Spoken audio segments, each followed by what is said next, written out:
México ya está empezando a ser motivo de preocupación. No solamente en lo interior, la sociedad mexicana está preocupada, sino que también empieza a haber preocupación en Europa por México. Empieza a verla en Estados Unidos y en Canadá por México. Empieza a verla en otros países en Oriente por México, Japón, por ejemplo. Y el régimen de Andrés Manuel López Obrador está dando unas cifras extraordinariamente escandalosas de una falta de control. 35,000 muertos por año hacen que en los primeros 24 meses del gobierno del presidente López Obrador se hayan presentado 70,000 homicidios dolosos. Si nos vamos a este ritmo, vamos a terminar el sexenio con 210,000 muertos en este ritmo de lo que sería la acción de la delincuencia en México, una especie de pandemia o una especie de guerra. Estaríamos hablando de prácticamente 250,000 de personas muertas por la delincuencia organizada en 6 años de gobernar, extrapolando los 2 que ya llevamos, con cifras de 35,000 por año, aparte de una enorme cantidad de personas que han desaparecido, una absoluta ausencia de observancia en México por los derechos humanos. Se quejan 19 congresistas del Partido Demócrata en el Capitolio, en el Congreso norteamericano, ante el secretario de Estado norteamericano Anthony Blinken, por la condición que está guardando el proceso de militarización en el vecino del sur. Y dicen que debería el gobierno del presidente López Obrador de prestigiar a la autoridad civil para que ésta se encargara de la delincuencia interior del país y dejar de militarizar en un esquema que no es conveniente para nadie. Bueno, incluso no es conveniente para la vecindad.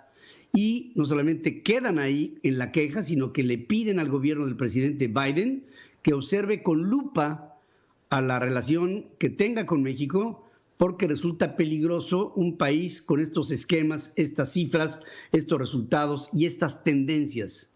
Hay en ello la presencia de 19 congresistas que ponen este tema sobre la mesa cuando inquieta el camino que está tomando nuestro país y que está siendo conducido por un presidente que no escucha y que habla de soberanía cuando tendría que verse la óptica de gobierno del presidente López Obrador con que la principal soberanía es que la gente tenga de qué vivir, en dónde trabajar, un ingreso para darle a su familia elementos para poder comer. Ahora que ha venido la pandemia, que no es culpa de este gobierno ni de nadie, bueno, si acaso de nadie, estamos viendo cómo la pobreza extrema en el país se ha duplicado y el proceso recesivo del primer año de gobierno, del segundo y de los subsecuentes harán de este sexenio un sexenio en recesión. En esta carta que se le envía a Blinken, estos congresistas demócratas solicitan que haya en México una observancia más puntual sobre los derechos humanos. Instan al gobierno de López Obrador a que cumpla con su compromiso previamente establecido que dijo: retiraré a los militares de la actividad policial a más tardar para el 2024. Pero eso, dicen los congresistas norteamericanos, hace que durante todo el sexenio del presidente López Obrador la militarización se dé.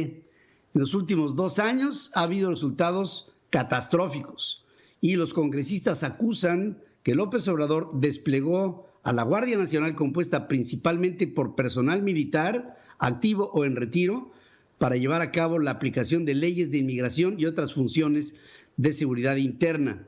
Será fundamental, dicen en el Congreso norteamericano, profundizar los esfuerzos de Estados Unidos para que ayuden a garantizar que la Policía Civil pueda trabajar de manera eficaz con respecto a los derechos y establezca mecanismos de rendición de cuentas que no hay y de extremos a los que se llegan para que estos denunciados no sigan repitiéndose.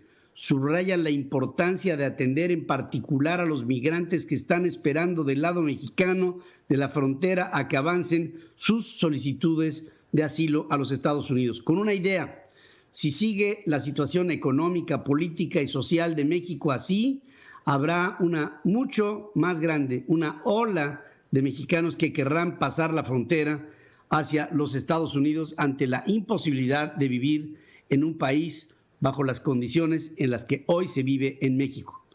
Esta preocupación congresional se va a elevar al Pleno de los 435 representantes en la Cámara Baja en los Estados Unidos, que hablarán de una vecindad peligrosa, una vecindad de 3.500 kilómetros de largo, una vecindad que puede ser, así como conveniente, absolutamente inconveniente. Esto pasa en México hoy.